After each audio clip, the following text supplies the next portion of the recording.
Assalamualaikum warahmatullahi wabarakatuh. Alhamdulillah nahmaduhu wa nasta'inuhu wa nastaghfiruh wa na'udzu billahi min shururi anfusina wa min sayyiati a'malina may yahdihillahu huwal muhtadi wa man yudlil fala hadiya lahu.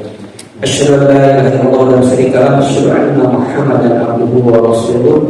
Allahumma shalli ala sayyidina Muhammad wa ala sayyidina Muhammad. Alhamdulillah, puji dan syukur tidak hentinya kita panjatkan atas banyak nikmat yang Allah berikan kepada kita yang kita tidak bisa menghitungnya, termasuk nikmat kita bisa hadir di majelis ilmu ini untuk sama-sama mengetahui ilmu, sama-sama berdalam ilmu Allah yang luas, dan kita berada dalam kamar surga yang Allah di muka bumi ini, yaitu majelis ilmu, karena sangat berkumpul malaikat untuk mendoakan kita untuk memintakan ampun, termasuk makhluk-makhluk yang lain. Salawat dan salam semoga tercurah pada Rasul kita Nabi Muhammad sallallahu alaihi wasallam, serta keluarganya, para sahabat, serta umatnya sampai akhir zaman. Insyaallah kita akan mengikuti lagi kajian kita di Fikih Sirah An-Nabawiyah Ma'amijah Cerita Khilafah Ar-Rasyidah yang ditulis oleh Dr. Muhammad Sayyidina Putri Al-Azamullahu bi'idhni Nabi wa ikramih. Semoga Allah melimpahkan pertolongan pahala kepada para ulama dalam kita, khusus kitab ini, dan kita juga bisa mengambil manfaatnya yang banyak untuk tafarruq kita pada Allah. Allah SWT nafi'an wa rizqan thayyiban wa 'amalan mutakabbaran. Setelah kemarin kita di bulan Ramadan membahas tentang bagaimana utusan yang pertama yang datang kepada Rasulullah dari luar Jazirah Arab, yaitu dari Habasyah. Ternyata setelah diskusi Habasyah dengan Najasyi itu ada puluhan orang dari Habasyah yang datang kepada Rasulullah untuk melihat langsung Nabi yang dikatakan telah diutus itu dan ajarannya, dan akhirnya mereka masuk Islam. Di sini ada sekitar bid'ah salah 30-an lebih, dan ini tentunya mencengangkan bagi orang-orang Quraisy yang mereka berada di sana dan sering mendengarkan apa yang dikatakan Rasulullah, tapi mereka tidak tergerak untuk masuk Islam. Sementara orang yang jauh yang berbeda suku bangsa bahkan yaitu misalnya kan suku negara Habasyah, di sini ada Arab Quraisy yang bahasa juga mungkin berbeda, ya, datang ke sana dan langsung mendengarkan satu penjelasannya sebentar langsung masuk Islam. Nah, ini mengagetkan Abu Jahal, ya, kenapa sih langsung seperti itu? Ya, ini adalah hidayah, memang adalah kekuasaan dari Allah. Dan orang yang mencari hidayah atau yang sudah ikhlas untuk mendapatkan menerima kebenaran, maka tidak perlu yang namanya waktu yang lama, gitu kan? Yang diselanjutkan adalah bagaimana Husni, yaitu tolong kesedihan yang diuji Rasulullah SAW dengan wafatnya Abu Thalib dan wafatnya Khadijah, dua orang pendamping beliau yang mendampingi di dalam rumahnya itu Khadijah dengan segala kesabarannya, dengan segala potensinya, hartanya, ya, dan juga yang membela Rasulullah di luar rumah, yaitu di kabilahnya, yaitu Abu Thalib. Nah, ini juga ada ujian kepada Rasulullah sehingga ada kesedihan, gitu ya. Namun di sini juga hikmahnya bagaimana Rasulullah bahwa Rasulullah itu tidak tergantung pada orang, tapi Rasulullah hanya bergantung kepada Allah Subhanahu wa Ta'ala. Jadi peran dari Abu Thalib, Abu Khadijah itu hanya peran dalam perjalanannya, bukan yang sangat menentukan. Kalau Abu Thalib sampai kata-kata membantu, mungkin orang beranggapan bahwa berhasilnya Rasulullah itu adalah karena bantuan dari Abu Thalib yang notabene itu tidak beriman kepada Rasulullah SAW. Nah, kita lanjutkan adalah bagaimana Rasulullah tidak berhenti ketika berdakwah, walaupun tadi tantangan dari Quraisy, terus juga kesedihan dengan wafatnya dua pembela utamanya, beliau tetap mencari celah-celah untuk menyampaikan ajaran Islam ini. karena ini adalah sudah merupakan kewajiban beliau ya untuk bagaimana menyebarkan ajaran ini. Karena pada saat itu Jazirah Arab juga diliputi dengan kejahiliaan. Yang seperti kita ketahui agama Hanif yang ditinggalkan oleh Ibrahim itu sudah banyak di penyelewengnya. Yang terbelas besar adalah bagaimana mereka menyembah berhala. Yang Taif itu adalah jaraknya dekat dari Mekah, tidak terlalu jauh dan masih dalam jajaran Hijaz. Di sini disebutkan falamma nalat Quraisy Nabi sallallahu alaihi wasallam min al-azab kharaja ila Taif ya Rasulullah min as-Sakif ya dari Bani Sakif. Jadi datang ketika sudah pertentangan dan penyiksaan di Quraisy itu Rasulullah keluar. Jadi tidak diam.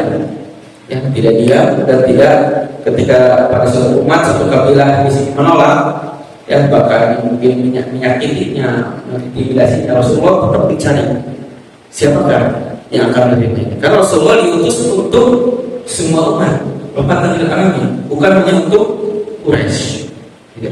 Bukan hanya untuk kabilahnya, bukan untuk Mekah.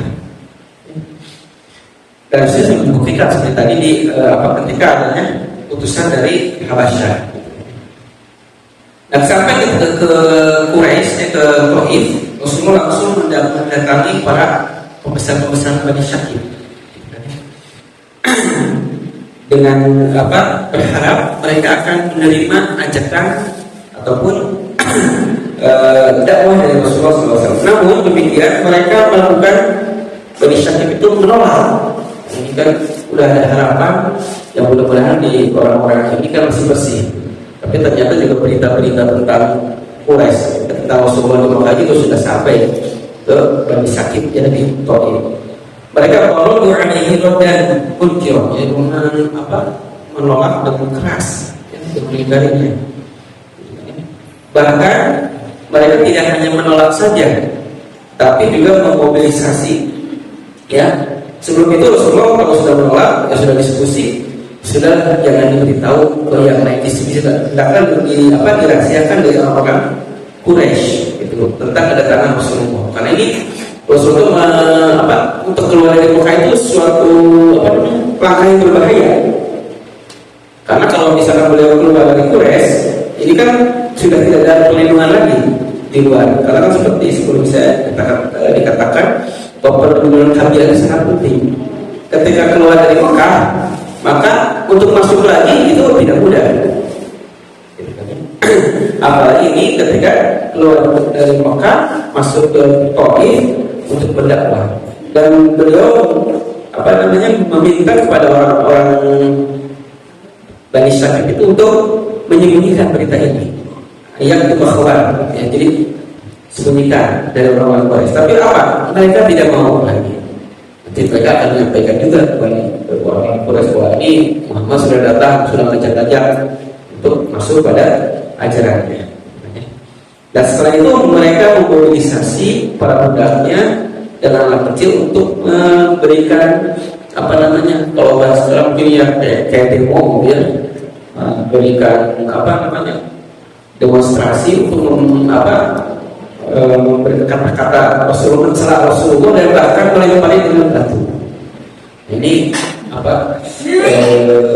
orang yang mau menyeru pada kebenaran sudah tidak menerima, tapi juga melakukan tindakan yang menyakitkan. Ya. Bagaimana ini ujian Rasulullah SAW yang bisa kita terjadi pada kita ketika kita berdakwah. Ternyata kalau menolak saja kan biasa, gitu ya. Ini diajak baik, diajak kemana, diajak sholat, diajak ngaji, ini biasa kalau menolak ini. Tapi juga tidak hanya menolak, tapi memberikan reaksi negatif. Ya. Mungkin kita juga bisa suka mendengar yang di suatu daerah ketika orang melarang untuk melakukan sih bukannya menolak ini aja, tapi juga melakukan tindakan, bahkan ada yang menusuk ya, dengan senjata tajam. Maka dulu pernah viral juga ya yang sampai ke masjid yang dilempari gitu ya, ketika menegur orang yang pakai motor depan masjid dengan keras. Ini memang itu sifat wataknya dari orang-orang yang ingkar. Jadi mereka tidak puas ya hanya menolak saja, tapi juga ingin memberikan apa namanya, reaksi yang bisa menyakitinya. Karena satu kejahatan kalau kita lakukan kesalahan, kita tidak bertobat, itu akan diikuti dengan kejahatan yang lain. Ya, seperti itu. Ketika itu dikejar-kejar sampailah beliau ke besar Utbah bin Mu'ad. Jadi sampai ke namanya kebun, karena kebun Utbah itu banyak sekali. Dia itu orang paling kaya di Mekah. Itu dari Mekah ke bawah itu banyak kebun-kebunnya. Ketika sampai ke kebun itu mereka tidak berani lagi melempari Nabi Muhammad SAW dan berhenti. Dan akhirnya Rasulullah SAW ya dengan didampingi oleh Zaid bin Harithah yang melindungi beliau dari lemparan itu, sampai Zaid juga terluka berhenti di kebun itu ya, dan beristirahat. Dan diketahui oleh Utbah. Utbah ini sebetulnya adalah orang Bukong Quraisy juga yang anti Rasulullah. Ya, yang sebelumnya kan sudah menegosiasikan kepada Rasulullah untuk memberikan dakwah. Nah, di sini Utbah juga kemanusiaan masih ada, ya. Walaupun secara konsepnya dia menolak terhadap ajaran Rasulullah Muhammad, tapi dia ada rasa ibahnya sebagai seorang manusia, sebagai satu suku Quraisy gitu kan. Akhirnya beliau Utbah ini menyuruh kepada pembantunya itu Adas. Nah, Adas itu seorang Nasrani untuk memberikan anggur dan air. Jadi antara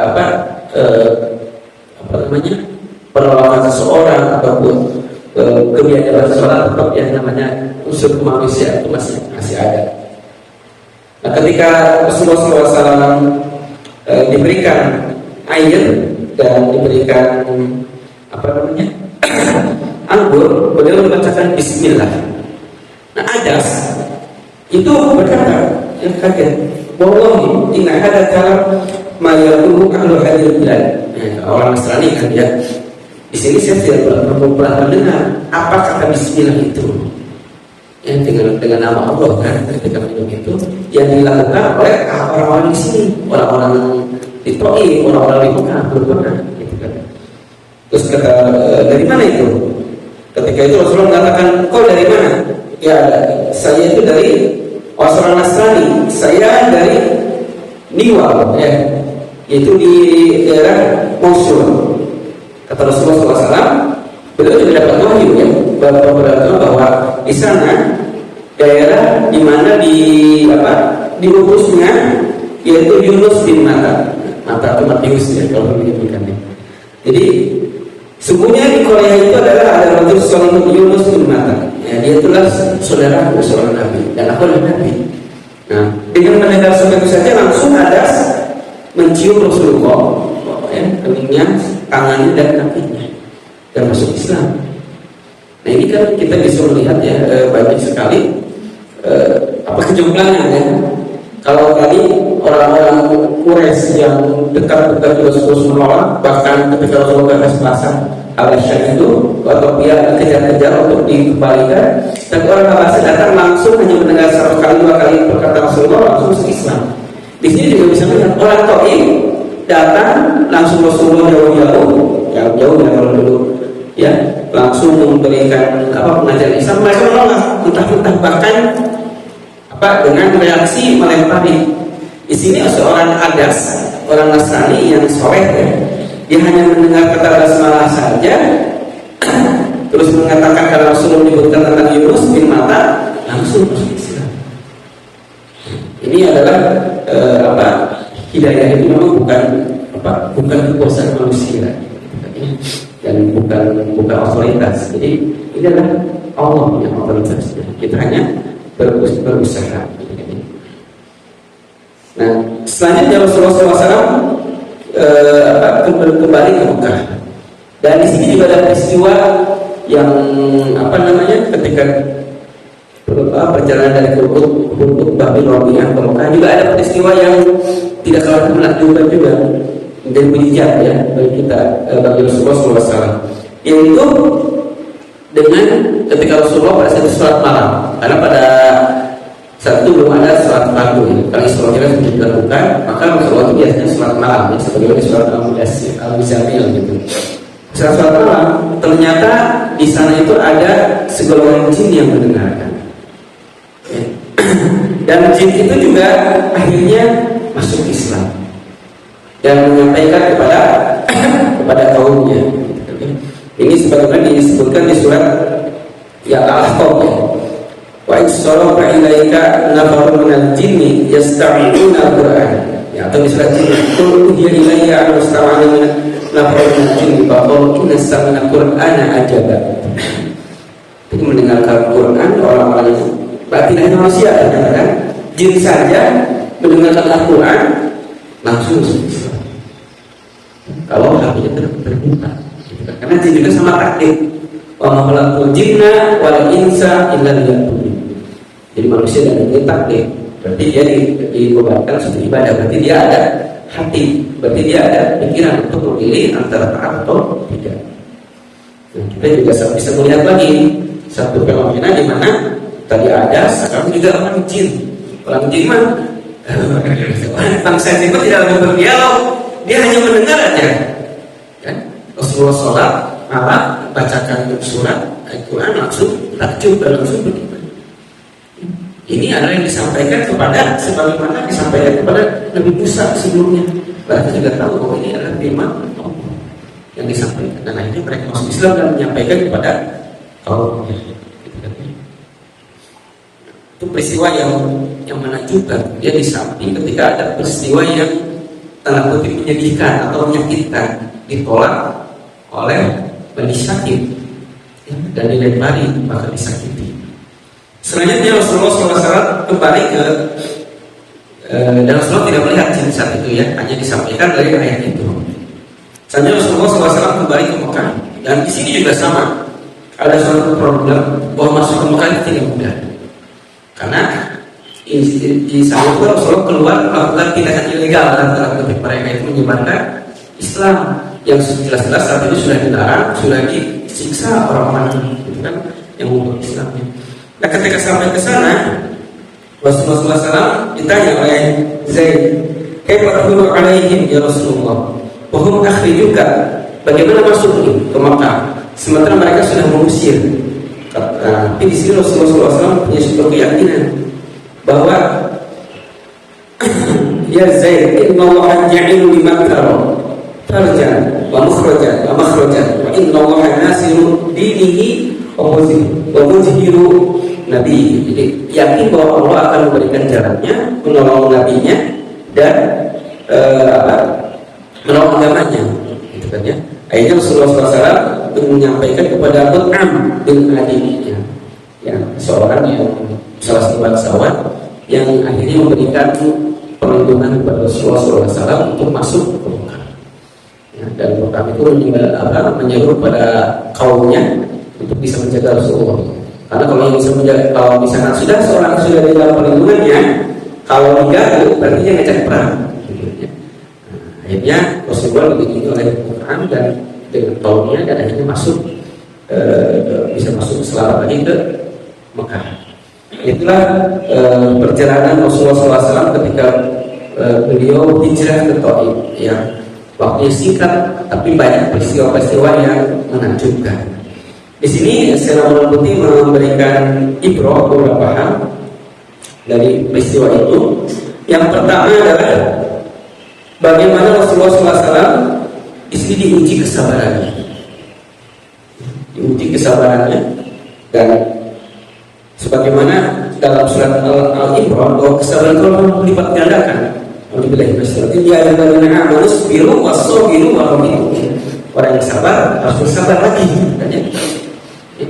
karena kesabaran itu bagaimana kekuatan seorang untuk untuk menahan sesuatu yang tidak disukainya, sesuatu yang tidak diinginkannya, dan ini berat.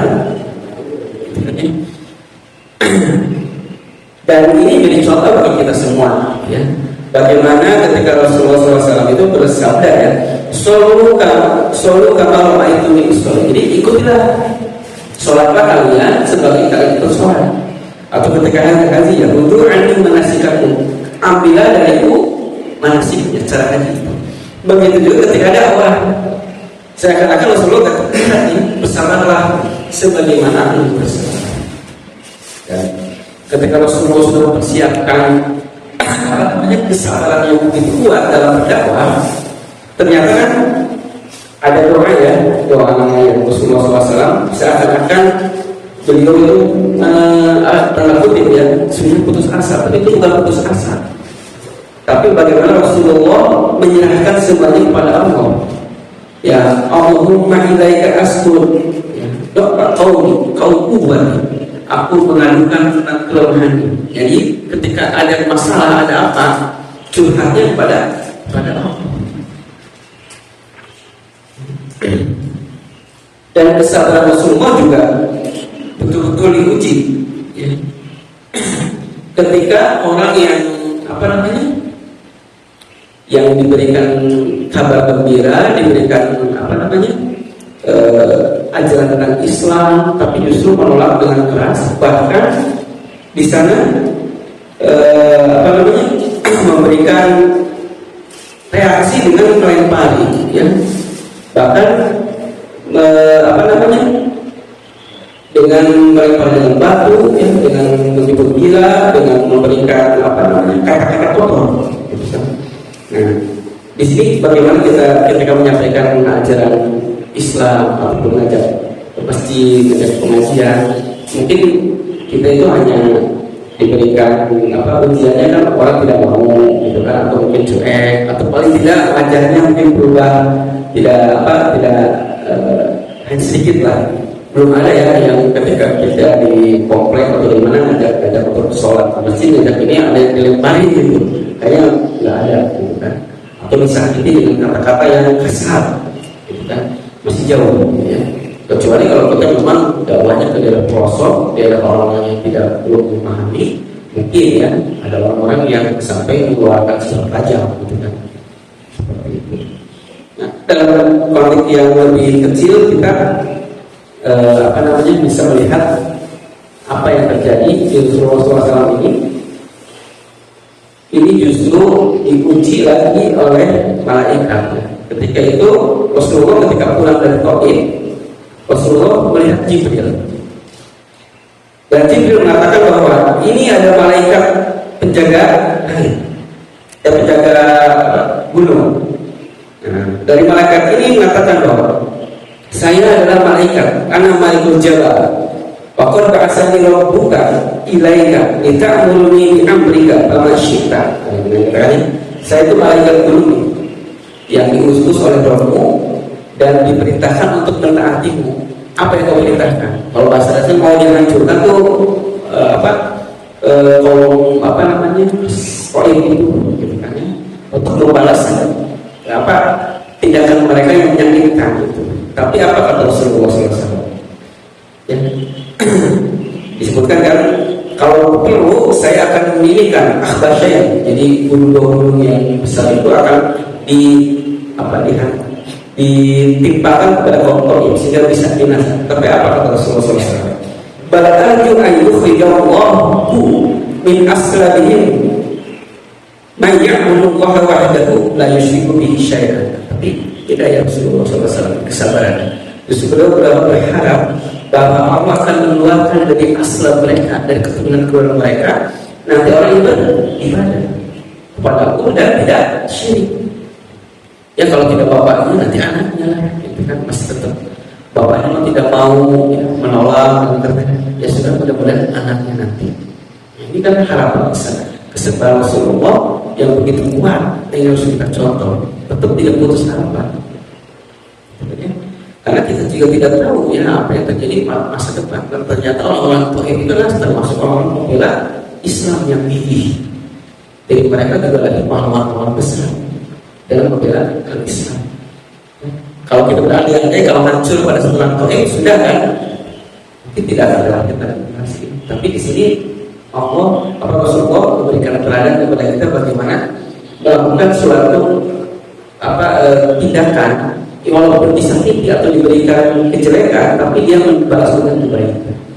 Ini adalah tingkatan tertinggi ya. dari sikap seseorang bisa kita tetap memberikan kebaikan. Banyak contohnya yang lain ketika Rasulullah SAW diberikan apa namanya duki gitu kan, Rasulullah justru ketika dia sakit beliau yang menjenguk gitu kan, ya. Atau ketika ada orang yang Rasulullah itu mengeluarkan kata-kata kotor, tapi beliau tetap sabar, tetap mendoakan. Dan kita bisa melihatnya bagaimana ketika para ya, ketika mereka mengatakan dari sebagian Ansor ini sekarang hari untuk menumpahkan darah orang-orang yang menyakiti Rasulullah, menyakiti orang mukmin, gitu kan, kita akan bantai habis. Tapi kita Rasulullah Rasulullah memaafkan, memberikan kesempatan untuk mereka untuk memeluk Islam. Ini contoh-contoh yang hal-hal yang wajar ya Allah mengatakan dalam berfirman dalam surat Al-Qalam itu innaka laghafurun rahim. Memang betul kan? Dan kita memang tidak akan bisa menyamainya karena itu hanya kita akan bisa mencoba mencontohnya kepada beliau yang mendekati beliau karena uswah beliau itu adalah uswah kita semua. Itu yang pertama. Yang bagaimana kesabaran Rasulullah, kasih sayang Rasulullah ketika menghadapi orang-orang yang menentangnya di tolong. Yang kedua, di sini kita bisa melihat dari kasus perjalanan Rasulullah ke Taif ini, hijrah Rasulullah ke Taif ini adalah bagaimana ketika Allah memberikan suatu hiburan ketika terjadinya adanya kesulitan-kesulitan. Ketika Rasulullah berdakwah ditolak, dilempari, ternyata ada hiburannya tetap. Ya, walaupun kalau mungkin ketika hiburannya kalau kita pandangnya sekecil, gitu ya. Orang tua itu kan satu kaum tidak mau masuk Islam, tapi yang masuk Islam hanya seorang, ada misalnya. Dan ketika berjalan lagi ternyata ada orang-orang jin yang masuk Islam. Jadi itu bukan manusia. Ya. Tapi itu sudah cukup memberikan suatu hiburan bagi Rasulullah, sama seperti kita. Kalau kita mendapatkan banyak masalah, banyak itu, tapi kadang-kadang kita juga ada hiburan di perjalanan itu sudah cukup bagi kita. Misalkan kita naik gunung dengan kesulitan yang berat, ya, sudah panas, ketika kita menemukan satu air aja kan, itu sudah memberikan energi yang besar bagi kita semua. Jadi ada istilah dalam Sunda kata tukar tubuh, kalau sudah jatuh tertimpa tangga ada terus itu memang bisa jadi, tapi dalam kenyataannya pasti ada hal yang baik dari Allah itu. Ya, tidak mungkin terus susah terus. Nama Islam pasti tidak bisa itu ada kemudahan, ada ini. Kalau bahasa Sunda untung ya, ketika seorang itu naik motor jatuh, untung masih hidup, untung segala kayak gitu. Nah, jadi dalam perjalanan kita, kalau kita peka, kalau kita diuji dengan hal-hal yang berat, yang sulit, pasti sebetulnya ada hal-hal yang baik. Itu menjadi hiburan kita. Seperti ini Rasulullah SAW, ya, ketika kesulitan yang berat yang sangat ini di Taif, ternyata ada masuk Islam. Ternyata orang jin-jin masuk Islam. Ini memberikan hiburan kepada Rasulullah SAW. Yang ketiga adalah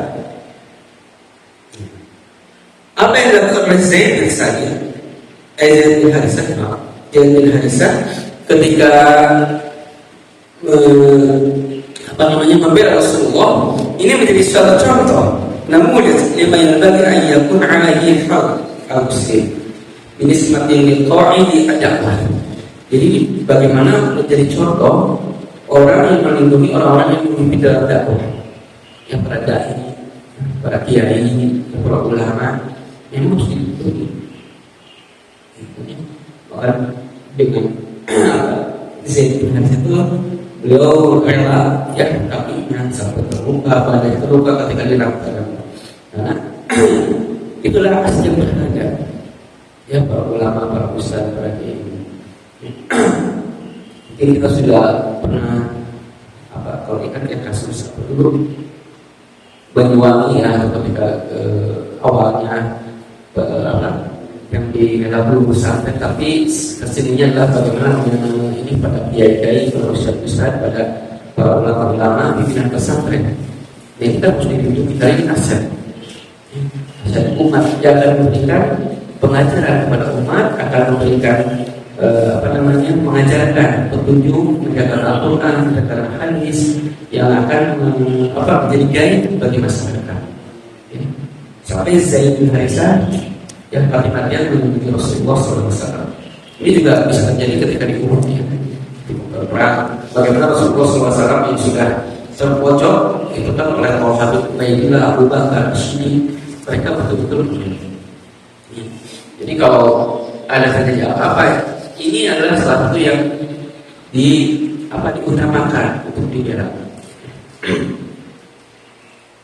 Jadi bahkan di sini Zaid itu korbankan dirinya dibanding dengan dan ketika membela Rasulullah SAW. Karena ini adalah bagaimana kita bisa menjaga kelanjutan dakwah. Jadi bayangkan kalau Rasulullah SAW wafat sudah dakwah itu berhenti. Ini bagaimana para sahabat sampai berusaha sedemikian rupa untuk bisa. Begitu juga kalau satu kampung, satu daerah, ketika ulamanya ini ada yang menyakiti, ada ini, kalau misalkan akhirnya meninggal, maka itu bisa jadi satu kampung itu juga akan kehilangan hidupnya, kehilangan orang yang memimpinnya. Jadi kewajiban dari masyarakat itu untuk melindunginya. Itu adalah yang ketiga. Yang keempat,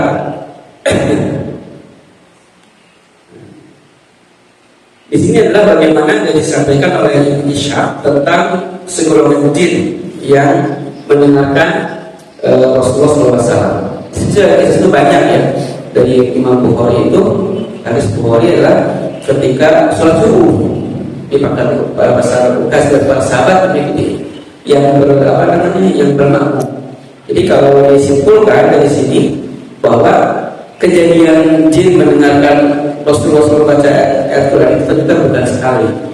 Ini adalah bisa jadi kejadian sebelum Isra Mi'raj, ketika sholat wajib belum ditetapkan di Rasulullah di sholat malam. Ada juga ketika sudah Isra Mi'raj, yaitu di sholat subuh. Ketika Isra Mi'raj sudah dilakukan dan Rasulullah menerima perintah untuk sholat lima waktu. Dan di sini menjadikan bagi kita keyakinan bahwa ada makhluk yang selain manusia yang taklid, yaitu jin. Ya. Jadi kalau sekarang kita lihat di orang-orang teknis atau orang di luar itu tidak percaya namanya makhluk gaib, tapi kita sudah yakin jin itu ada. Di Al-Quran sudah disebutkan ya, dalam hadis banyak pemahalan jinna wa insa illa liya'budun. Hanya bagaimana ketika kita menyikapi terhadap jin ini, karena di surat jin itu juga ada ternyata orang-orang yang justru minta pertolongan pada jin. Ya. Bainakan rijal minal insi ya'uduna bi rijalina jin fazadahum rahaqa. Jadi sudah disebutkan. Jadi ada orang-orang laki-laki dari manusia yang minta perlindungan jin. Ya semakin dia semakin tersesat. Jin itu bukan ketika ada bukan untuk minta pertolongan ya, karena kita juga sudah dari film Aladin ya, sebutkan 3 permintaan sehingga orang menganggap bahwa jin itu bisa sakti, bisa memberikan bantuan kepada manusia, padahal enggak gitu kan ya, enggak ada gitu kan. Dulu kita di Indonesia ketika berjuang dengan perjuangan melawan penjajah dengan Belanda dan Jepang, ya tidak ada bantuan dari jin. Walaupun ada orang-orang yang suka berinteraksi dengan jin, tetap aja perangnya perang asli ya, dengan senjata dengan ini.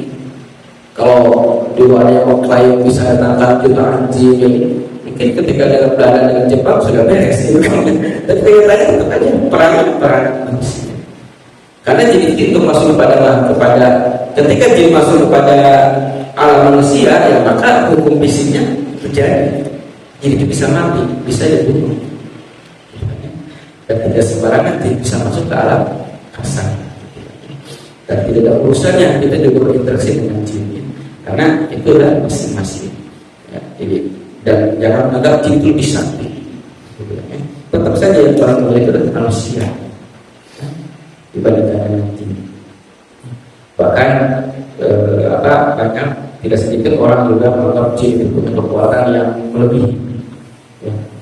Mungkin bangsa-bangsa jin itu juga siluman gitu ya, seperti roh itu, roh dan lain-lainnya, itu dikesankan punya kekuatan yang hebat. Padahal itu adalah hanya pengetahuan yang turun-temurun, yang tidak ada buktinya. Ya. Yang merugikan kepada manusia dengan adanya roh itu orang Indonesia yang tadinya nelayan yang bisa berani ke Afrika kemana juga takut gitu kan kalau ke lautan. Gitu. Jadi banyak ketakutan yang dibuat oleh manusia sendiri, apalagi dengan istilah-istilah kuntilanak dan lain-lain yang itu juga tuyul yang kemudiannya susah gitu, dan tidak ada bukti yang nyata. Dan akhirnya ada juga anggapan bahwa jin akan memberikan kekayaan, ya, memberikan harta, memberikan kejayaan. Karena untuk bekerjasama dengan jin itu hanya diberikan kepada Nabi Sulaiman. Setelah Nabi Sulaiman berdoa, maka tidak ada lagi ya interaksi manusia dengan jin. Karena ketika di Al-Quran disebutkan Nabi Sulaiman itu memperkatakan jin untuk membangun istananya, membuat piring-piring gitu. Setelah itu Nabi Sulaiman sudah berdoa bahwa tidak ada lagi yang bisa seperti itu. Dan Rasulullah juga tidak memanfaatkan jin. Dan justru jin ini ketika surat jin disebutkan adalah bagaimana dia juga mendengarkan bacaan Quran dan akhirnya masuk Islam dan menyebarkan kepada kaumnya. Selanjutnya adalah yang kelima.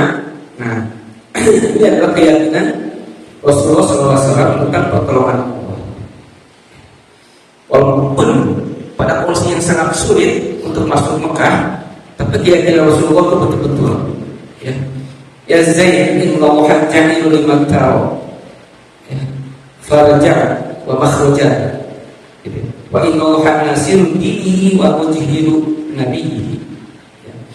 Jadi ya Zaid, semuanya Allah itu menjadikan apa yang pasti akan menjalannya. Semuanya Allah penolong dinnya dan memenangkan para nabi. Inilah keyakinan terhadap Allah yang kuat. Kalau kita punya peki, ya, kalau sudah ada masalah peki aparat ya, misalkan ke TNI, ke polisi, ini kolonel gitu ya. Satunya lagi naik lagi, pekinya jadi jenderal gitu ya. Itu kan bisa terus-terusan sampai tanya presiden gitu ya. Presiden Rusia, ada lagi presiden Amerika mungkin, atau presiden Rusia yang paling tinggi gitu. Tapi kan mereka itu manusia biasa yang punya kelemahan. Mungkin saja bisa mengotak-atik dia seperti kalau ada masalah di pengadilan ya apa. Tapi kan bisa dia sendiri yang kena. Gitu kan. Itu juga bisa melihat bagaimana terjadinya di Republik Indonesia ini kan orang yang sering backing, jadi dia sendiri yang kena. Tidak ada yang sama. Ya. Dan berharap kepada manusia itu bisa kecewa. Di sini yang betul-betul menjadi tempat bergantungnya Allah Subhanahu wa Ta'ala. Jangan kepada manusia. Manusia itu penuh kelemahan. Sejak usia sehebat-hebatnya, ya mereka juga bisa berubah. Ya seperti Rasulullah SAW di dakwah itu kan Abu Thalib yang begitu gigih, ini kan wafat juga. Rasulullah kalau bergantung pada Abu Thalib sudah mungkin berhenti dakwahnya. Tapi kan ketika pada Allah, ya Abu Thalib sudah meninggal, jalan terus. Khadijah sebagai istri yang paling setia yang menemui wafat, tetap jalan terus. Tidak berhenti. Kalau kita bergantung pada sesuatu, ketika sesuatunya sudah hilang atau rusak atau meninggal nanti, kita berarti kepada sesuatu. Dan Allah itu akan memberikan jalan. Dan Allah juga akan memberikan jalan sesuai dengan keinginan Allah. Jadi tidak usah meminta kepada Allah. Kalau berusaha meminta kan boleh, tapi kalau meminta itu tidak boleh. Karena Allah itu pasti akan memberikan yang terbaik kepada kita, kepada orang yang mukmin. Dan Mudah-mudahan ini dengan pelajaran ya, Rasulullah SAW yang berdakwah berhijrah ke Taif ini bisa kita ambil manfaatnya sehingga kita bisa mengaplikasikannya dalam aplikasi kehidupan sehari-hari. Jadi justru tadi yang disampaikan oleh Ustaz Rahman itu ada 5 poin yang mudah-mudahan kita bisa mengambil kedua contoh dari Rasulullah SAW yang real, yang nyata dalam kehidupannya, bukan teori. Ya itu saja yang bisa disampaikan. Insyaallah yang selanjutnya kita akan ada tambahan ataupun ada yang perlu kita diskusikan. Ada di sini.